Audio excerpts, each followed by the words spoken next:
في حديث مطول أدلى به اللاعب الجزائري يوسف بلايلي في برنامج LA Surface على منصة يوتيوب، توقف عند مجموعة من النقاط التي تخص الموسم الكروي الأخير، سواء المرتبطة بتجربته الشخصية أو بما شاهده من مستويات وأداءات في الساحة الإفريقية. من بين ما قاله ولفت انتباه المتابعين إشارته الواضحة إلى استحقاق الدولي المغربي أشرف حكيمي للكرة الذهبية الإفريقية، وهي إشارة جاءت بلهجة مباشرة بعيدة عن المبالغة أو الخطاب الإنشائي، وكأنه أراد تقديم تقييم هادئ قائم على معطيات الموسم ونتائجه.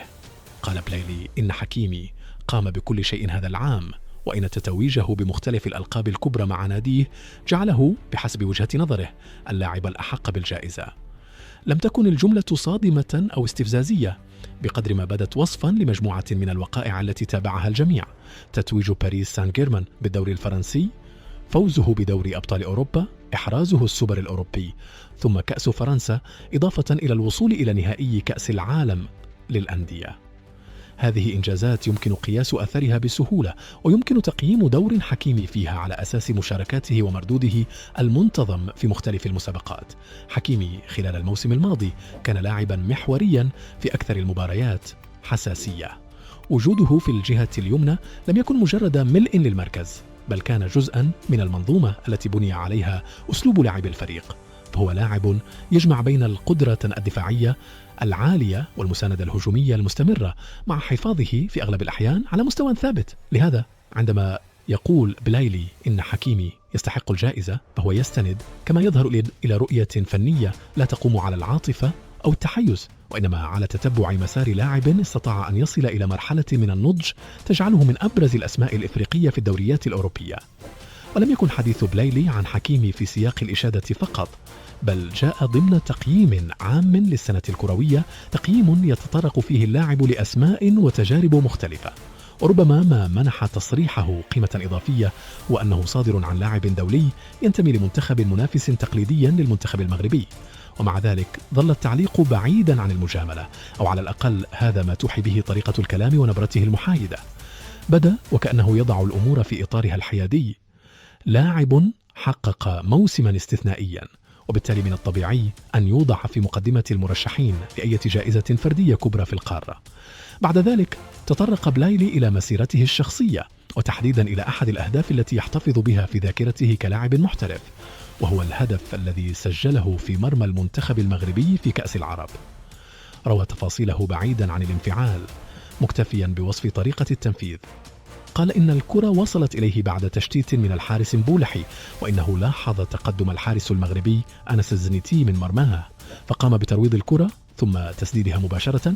لم يقدم سردا دراميا ولم يضف أي مبالغة، بل اكتفى بعرض المعطيات الفنية المتعلقة باللقطة، كما لو أنه يستعيد لحظة مرت في مشواره دون محاولة إضفاء أبعاد إضافية عليها. كان من الواضح أن يوسف بلايلي يحاول في حديثه وضع مسيرته ومسيرة الآخرين ضمن سياق تحليلي هادئ. ليس الهدف صناعة عنوان إعلامي أو خلق ردود فعل، بل تقديم رأي شخصي مبني على خبرة لاعب عاش تجارب مختلفة في بطولات عربية وإفريقية وأوروبية. وربما ما يجعل كلامه ذا قيمة هو أنه صادر عن لاعب مر بمسار غير تقليدي، إذ عرف التألق في بعض الفترات وتعرض لعقوبات وتراجع في فترات أخرى، ثم عاد ليستعيد جزءا من حضوره. هذا النوع من التجارب يعطي لصاحبها قدرة على تقييم ما يراه من مسارات اللاعبين الآخرين دون أن يعمد إلى التهويل.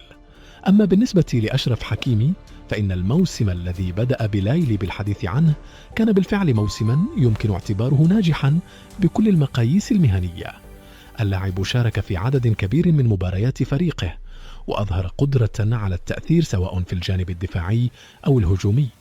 دوره لم يكن مقتصرا على تنفيذ التوجيهات، بل كان جزءا من الخطط التكتيكية التي اعتمدها المدرب. وقد تعزز هذا الدور مع تحقيق الفريق للألقاب، حيث يصبح من السهل قياس مساهمة كل لاعب بشكل أكثر دقة.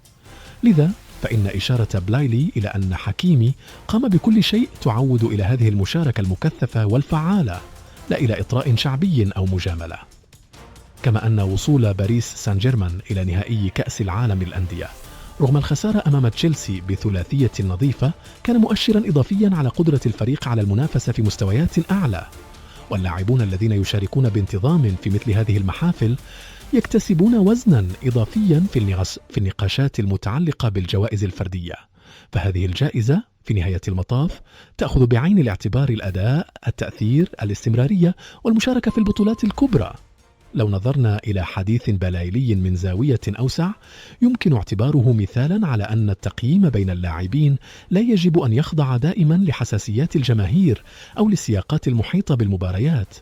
اللاعبون يرون الأمور من داخل الميدان ويركزون عادة على الأداء لا على الخلفيات، ولهذا نجد الكثير من التصريحات المتبادلة بين لاعبين من دول أو أندية متنافسة، لكنها تأتي في إطار التقدير المهني وليس في إطار السجالات المعروفة بين الجماهير. كلام بلايلي عن حكيمي يدخل في هذا الإطار، فهو يعكس نظرة لاعب محترف لزميل في اللعبة بغض النظر عن الانتماءات الوطنية، ومن خلال هذه النظرة يمكن فهم كيف تتقاطع المسارات الكروية بين لاعبين مثل بلايلي وحكيمي رغم اختلاف الظروف التي يعيشها كل منهما. فحكيمي استقر منذ سنوات في الدوريات الأوروبية ووجد مكانه بين أفضل اللاعبين في مركزه على مستوى العالم، بينما عاش بلايلي مسارا أكثر تعقيدا فيه محطات صعود وهبوط، لكن ذلك لم يمنعه من الوصول إلى لحظات تألق مهمة مثل مشاركته في التتويج مع المنتخب الجزائري بلقب كأس إفريقيا أو أهدافه الحاسمة في العديد من المباريات. ولعل اختياري بلايلي لعرض تفاصيل هدفه في مرمى المغرب بتلك الطريقة المحايدة يعكس أيضا شيئا من أسلوبه في تحليل مسيرته. في ظرف ساعات قليلة فقط بعد إعلانها اعتزال التحكيم بشكل نهائي، عادت الحكمة الدولية بشرى كربوبي لتفتح واحدا من أكثر الملفات حساسية وإثارة للجدل في مسارها الرياضي.